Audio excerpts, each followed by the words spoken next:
দেখুন বন্ধুরা, এই চপ কতটা মচমচে ক্রিস্পি হয়েছে।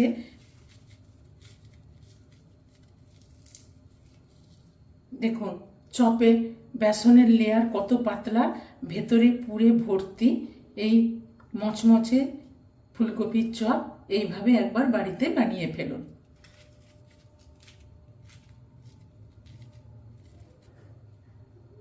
হ্যালো ফ্রেন্ডস, মাদার কুক চ্যানেলে সবাইকে স্বাগত। আজকে আমি আপনাদের সাথে শেয়ার করব ফুলকপির চপ।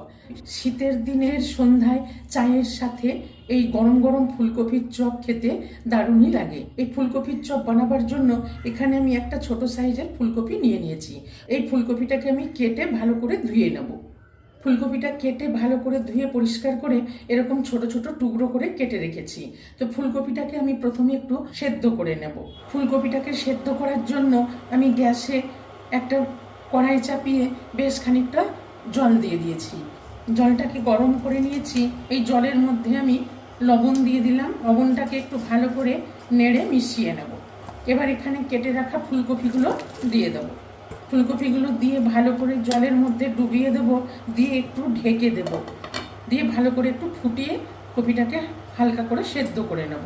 খুব বেশি সেদ্ধ করব না, জাস্ট একটু ফুটিয়ে নেব, যাতে ফুলকপির গ্যাসটাও বেরিয়ে যায় আর পোকা টোকা থাকলে বেরিয়ে যাবে। ফুলকপির যে কোনো রেসিপি বানাবার আগে ফুলকপিটা গরম জলে ভাপিয়ে নিলে খুব ভালো হয়। ফুলকপিটা ভালো করে ভাপ দিয়ে নিলাম, একটু ফুটিয়ে নিলাম। এবার ফুলকপিটাকে এরকম একটা ছাঁকনির মধ্যে ছেঁকে নেব। ফুলকপিটাকে ছেঁকে নিয়ে এবার গ্যাসে আমি একটা ফ্রাই প্যান চাপিয়ে দিয়েছি। এখানে আমি একটু জিরে ভেজে নেব। এখানে আমি 4টে শুকনো লঙ্কা দিয়ে দিলাম আর 1 টেবিল চামচ গোটা জিরে দিয়ে দিলাম। এই জিরে আর শুকনো লঙ্কাটাকে একটু হালকা করে ভেজে নেব। জিরে লঙ্কাটাকে একটু ভালো করে ভেজে নিলাম, খুব সুন্দর গন্ধ বেরিয়ে গেছে। এবার এটাকে নামিয়ে নেব। ভাজা জিরেটা ঠান্ডা করে গুঁড়ো করে নেব। এবার ফুলকপির পুরটা তৈরি করার জন্য গ্যাসে একটা কড়াই চাপিয়ে দিয়েছি, দিয়ে পরিমাণ মতো সর্ষের তেল দিয়ে তেলটাকে গরম করে নিয়েছি। এবার এখানে 1/2 চামচ গোটা জিরে দিয়ে দিলাম আর 1 ইঞ্চি মতো আদা গ্রেট করে নিয়েছি। এই আদা গ্রেটটা দিয়ে দিলাম আর এখানে নিয়েছি কতগুলো কাঁচা লঙ্কা কুচোনো। এই কাঁচা লঙ্কা কুচোনোটা দিয়ে দিলাম, দিয়ে সবগুলো একটু ভালো করে ভেজে নেব। জিরে, কাঁচা লঙ্কা, আদা সবগুলো ভালো করে ভেজে নিলাম।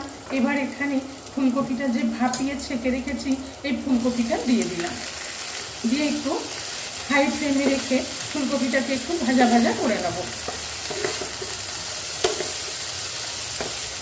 এবার এই ফুলকপির মধ্যে দিয়ে দেবো স্বাদ মতো লবণ আর পরিমাণ মতো হলুদ গুঁড়ো, আর দিয়ে দেবো 1/2 চামচ লঙ্কার গুঁড়ো, 1/2 চামচ ধনের গুঁড়ো, দিয়ে সব কিছু নেড়ে চেড়ে ভালো করে ফুলকপির সাথে মশলাগুলোকে ভেজে নেব।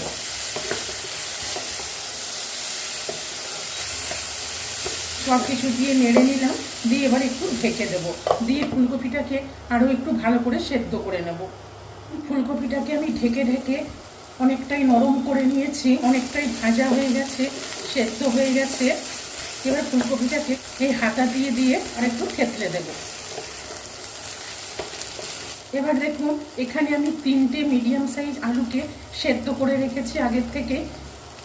আলুটা এবার এখানে এরকম করে হাত দিয়ে একটু স্ম্যাশ করে দিয়ে দেবো, দিয়ে এবার ভালো করে ফুলকপির সাথে আলুটাকে মিশিয়ে ভালো করে নেড়ে নেব। এবার এখানে স্বাদ মতো 1 চামচ চিনি দিয়ে দেবো। চিনিটা দিয়ে ভালো করে নেড়ে মিশিয়ে নেব।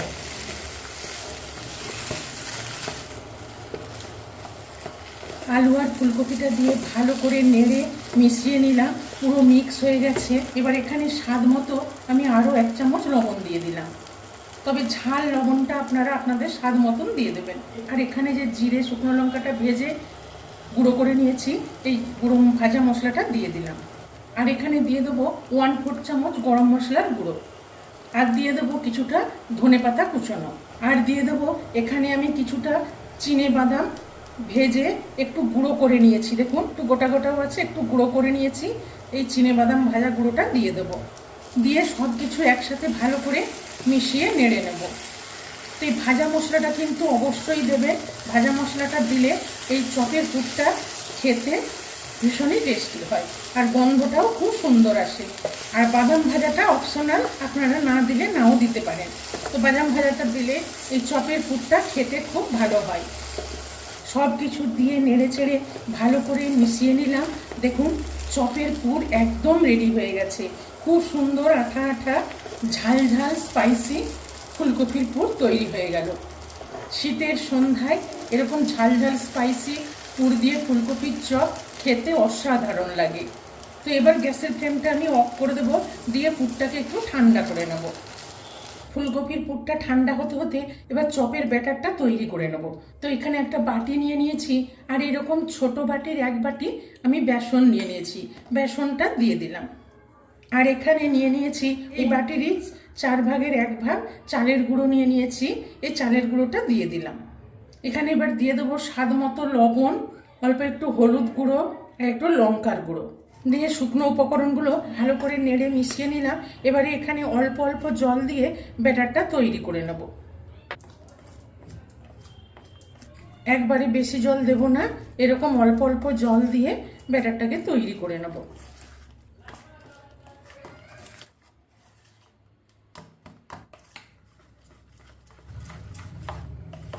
খুব সুন্দর একটা স্মুথ ব্যাটার তৈরি করে নিলাম।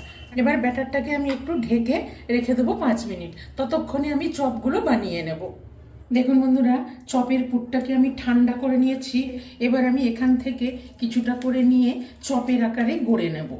তো এখান থেকে আমি কিছুটা নিয়ে নিলাম। এরকম করে আমি গোল বলের মতন করে নিচ্ছি, নিয়ে একটু 2 হাত দিয়ে চেপে চপের আকারে করে নিচ্ছি। দেখুন এই থালার মধ্যে আমি একটু ময়দা নিয়ে নিয়েছি।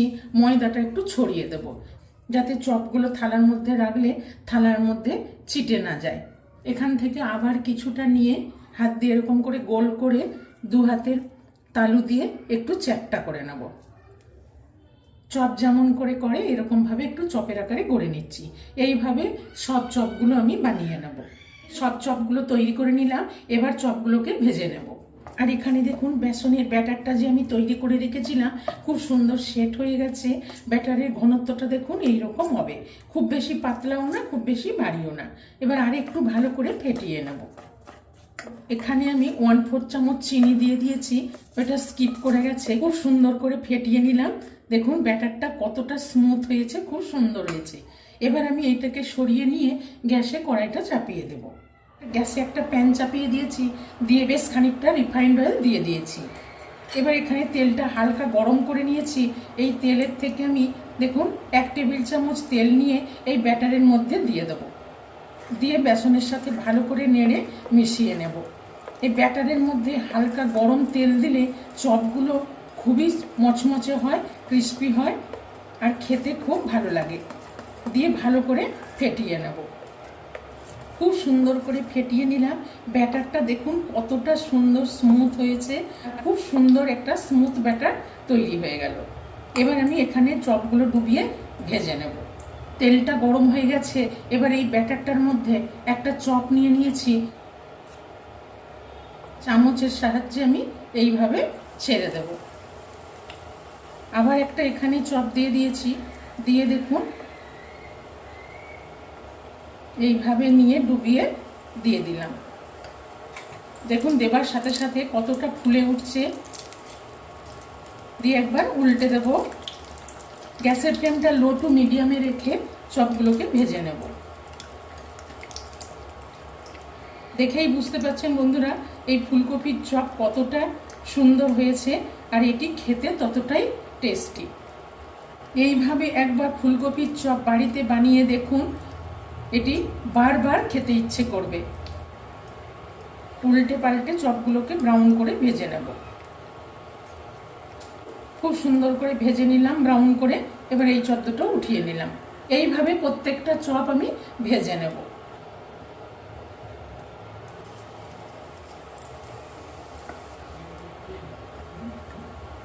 কত সুন্দর চপগুলো আমি ভেজে নিলাম।